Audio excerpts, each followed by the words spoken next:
Capitol riots, Congress certifies Joe Biden's victory after deadly attack.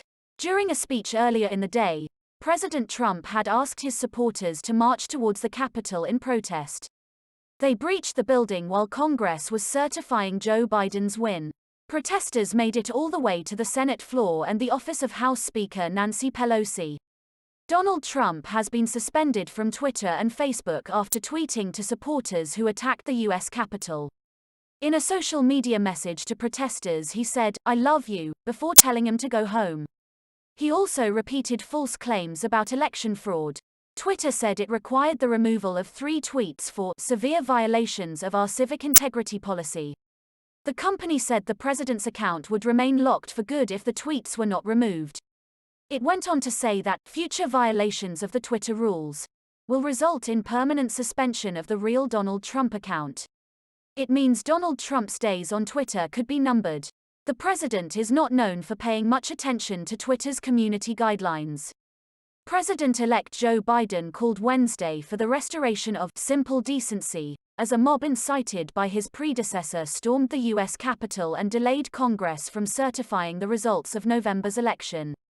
Biden had planned to deliver a speech focused on how to revive the economy and provide financial relief for small business owners reeling from the coronavirus pandemic, giving routine political remarks from a theater in his native Delaware. But shortly before he was to begin speaking, demonstrators broke into the Capitol building, reaching as far as the Senate floor. "Our democracy is under unprecedented assault unlike anything we've seen in modern times," Biden said, adding that the violent and chaotic events were an assault on the rule of law. The U.S. Congress has certified Joe Biden's victory in the presidential election, hours after Trump supporters stormed the building in an attack that saw 4 people die. Lawmakers resumed the session after police managed to remove the mob, which had been encouraged by President Trump in a bid to overturn his defeat. The certification clears the way for Mr. Biden to be sworn in on the 20th of January. In response, Mr. Trump pledged an orderly transition of power. Joe Biden's victory was confirmed in the early hours of Thursday by a joint session presided over by Vice President Mike Pence, who said the violence had been a dark day in the history of the United States Capitol. Wednesday's chaotic scenes followed months of escalating rhetoric around the 3rd of November election, and culminated with the invasion of the Capitol. Mr. Biden blasted the insurrection as Mr. Trump, while telling the mob to go home, continued to make false claims of electoral fraud. His Twitter and Facebook accounts were later frozen. Mr. Biden's victory was certified after objections by some Republican lawmakers to overturn the result in Arizona and Pennsylvania were rejected. Shortly afterwards, Mr. Trump said in a statement, "Even though I totally disagree with the outcome of the election, and the facts bear me out, nevertheless there will be an orderly transition on January 20th. The rampage came as 2 Democrats won Senate seats in elections in Georgia, which shifted the balance of Congress to their party's effective political control, aiding the passage of Mr. Biden's agenda after he is inaugurated on the 20th of January. 1 woman was shot by police, while 3 others died as a result of medical emergencies, officials said. Washington, D.C. Mayor Muriel Bowser said the woman was part of a group of individuals that forced entry into the House room, which was still in session. They were confronted by plainclothes officers, and an officer pulled out a weapon and fired it. The woman was taken to hospital and proclaimed dead. She has not been officially named, but local media identified her as San Diego area U.S. Air Force veteran and Trump supporter Ashley Babbitt. Officials said the 3 other deaths included 1 woman and 2 men, but details of how they died have not been made public. At least 14 members of the police were injured during the unrest.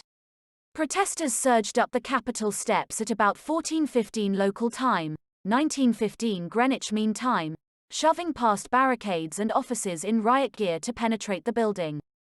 The action was targeting the joint session of Congress being held to certify Mr. Biden's election victory on the 3rd of November. The invasion sent members of Congress scrambling for cover under their seats as tear gas was fired.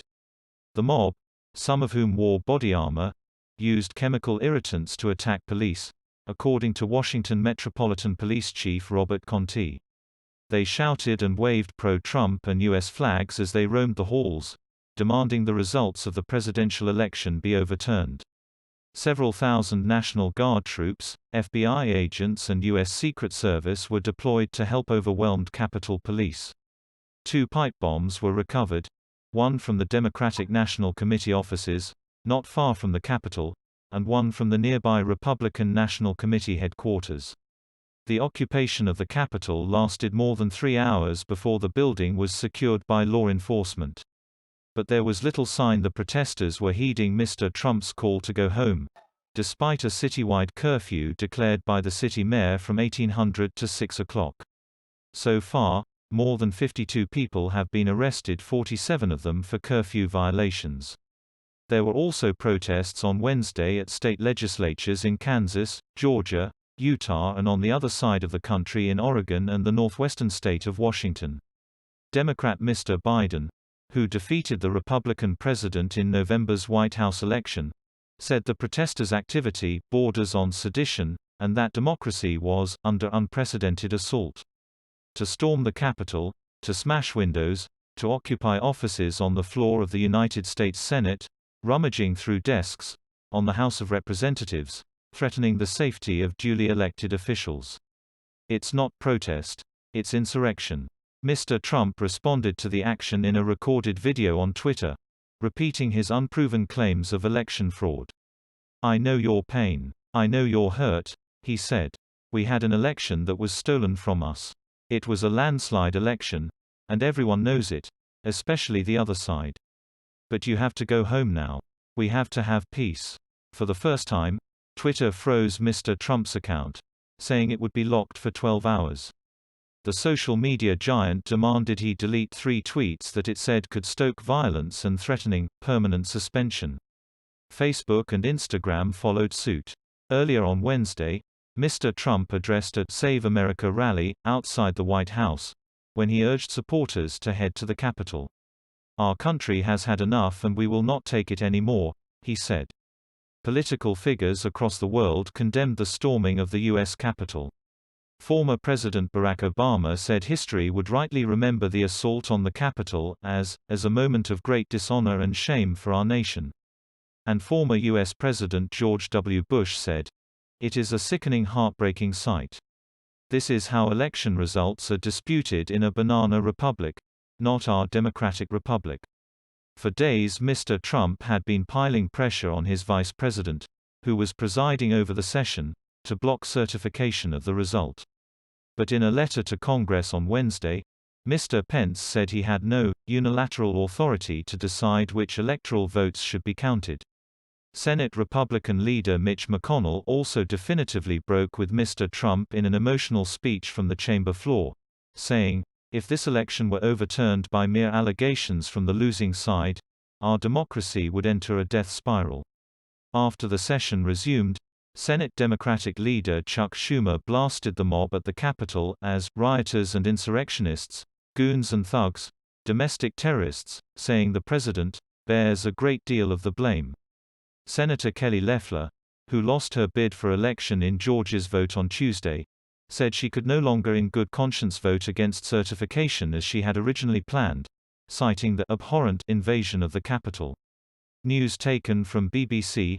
Please subscribe to my channel. Thanks for watching.